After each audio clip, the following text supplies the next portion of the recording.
लालची ढाबा वाला झोपड़ी गोट चेवन बिरयानी रेसिपी।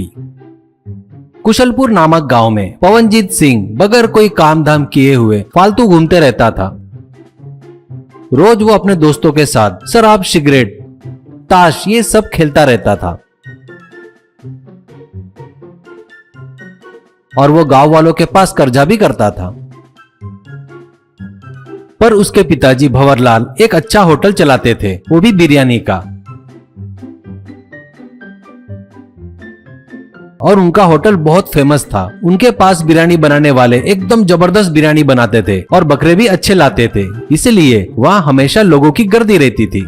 ऐसे ही एक दिन उसके बच्चे के कारनामे के बारे में जानकर उसे बुलाकर भंवरलाल कहता है, क्या रे घर के पैसे सब उड़ा दिया क्या? पवन, घर के पैसे मैंने हाथ भी नहीं लगाए, मैं अपने खर्चे लायक खुद कमा रहा हूँ, ऐसा कहता है। तभी उसकी माँ वहाँ आती है और माँ वसुंधरा कहती है, क्या बोला रे बेवकूफ, शर्म आनी चाहिए तेरे को झूठ बोलते वक्त। मैं एक एक रुपए कर जो पैसे छुपाए थे वहाँ पे एक भी पैसा नहीं बचा, पूरा खर्च कर दिया तूने। भंवर, घर में तेरे पैसे उड़ा रहा है और गांव में मेरी इज्जत उड़ा रहा है। ये जिधर देखो उधर गांव में इसके और इसके दोस्तों के बारे में बात कर रहे हैं। देखो, और मैं अभी से बर्दाश्त नहीं कर सकता, कहीं न कहीं इसे भेजना ही पड़ेगा। तभी पवन, अरे देखो पिताजी, आप ऐसा सोच रहे हैं तो इसलिए बता रहा हूँ, मुझे फॉरेन भेज दो। बढ़िया एक आधा अमीर लड़की से प्यार करके वहाँ सेटल हो जाता मैं, और वहाँ इलेक्शन में खड़ा होकर वहाँ का प्रेसिडेंट भी बन जाऊंगा। उसके बाद मेरा रास्ता मैं ही देख लूंगा, ऐसा कहता है। भंवर, क्या बोला बेटा? अपना थोबड़ा देखा क्या? फॉरेन जाएगा क्या? वहाँ का प्रेसिडेंट बनेगा क्या? अरे तुझे पता है क्या, प्रेसिडेंट बनने वाला लोकल चाहिए। ये भी कॉमन सेंस नहीं है क्या तुझ में? चुपचाप आकर अपने होटल में काम संभाल ले,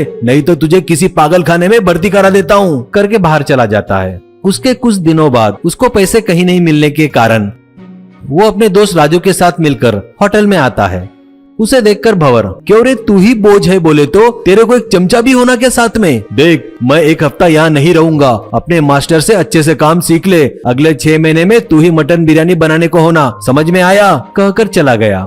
उसके बाद खाना बनाने वाले मास्टर के पास पवन आता है और कहता है, देखो मास्टर, अपनी बिरयानी यहाँ ही नहीं आसपास के पड़ोस गांव में भी बहुत फेमस है, ये तो मुझे पता है। पर एक बात बता, बनाने वाले तेरे को कुछ नहीं मिला और मेरे लिए कुछ बचा ही नहीं, सब कुछ उस बुड्ढे के जेब में गया, ऐसा कहता है। इसीलिए ये हफ्ते भर अपने होटल के पीछे बगीचे में एक सेटअप लगाता हूँ ताश खेलने के लिए, और उनके पीने के लिए शराब भी अपन ही ला कर देंगे। बढ़िया शराब, ताश और बिरयानी आकर उनके पास से जमकर पैसा लूटेंगे। आया हुआ पैसा अपन दोनों आपस में बांट लेंगे, क्या बोलता है बोल? वो मास्टर लालच में आकर हाँ कहता है। उसके बाद पवन उसके जुआरी दोस्तों को बुलाकर होटल के पीछे बगीचे में उनके खेलने के लिए एक सेटअप लगाता है। इसके बाद वो लोग के साथ ताश खेलते हुए, शराब पीते हुए बाटल को पकड़कर होटल में आकर बिरयानी बनाने लगता है।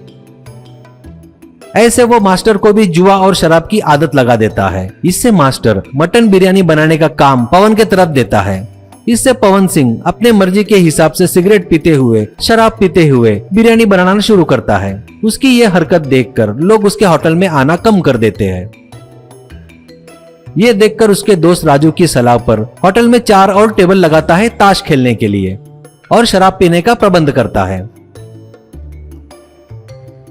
अब लोग भी आकर वहां जुआ खेलते और दारू पीने लगे। ऐसे हफ्ते भर बाद भंवरलाल गांव में अपने होटल में आता है और वहाँ होटल न होकर ताश का खेल चलता देख वो चौंक जाता है। तभी पिताजी को देखकर पवनजीत, अरे पिताजी, चिंता मत करो पिताजी, अपने होटल को बार एंड ताश का क्लब बना दिया है मैंने। कितना बड़ा हो गया हूँ मैं, देखो पिताजी, बिरयानी में जितना कमाते थे ना उससे कहीं ज्यादा कमा रहे हैं पिताजी। आइए आप भी आइए, अपने मास्टर के साथ एक बियर पीकर 2 हाथ ताश के खेल लो। आओ पिताजी आओ, ऐसा कहता है। भंवर, क्या रे अच्छे से कुछ सीखेगा, जिम्मेदारी आएगी करके एक हफ्ता तेरे हाथ में होटल दिया तो पूरा बर्बाद कर दिया तूने। अच्छे खासे मास्टर को शराब और ताश की आदत लगा दिया। इतना ही नहीं, अपने पिताजी को बियर पीकर 2 ताश के हाथ खेलने को बोलता क्या? दलिंदर कहीं के, कौन सी जिंदगी में कौन सा पाप किया कि तू पैदा हुआ दरिंदे कहीं के? रुक, तुझे बताता मैं, आजा तू, आज तू गया समझ ले बेटा, बोल के वहाँ रखी लाठी से पवन को जमकर पीटता है। उसे ही नहीं,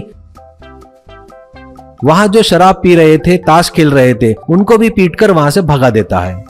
उसके बाद भंवरलाल खुद मटन बिरयानी बनाकर बेचना शुरू करता है।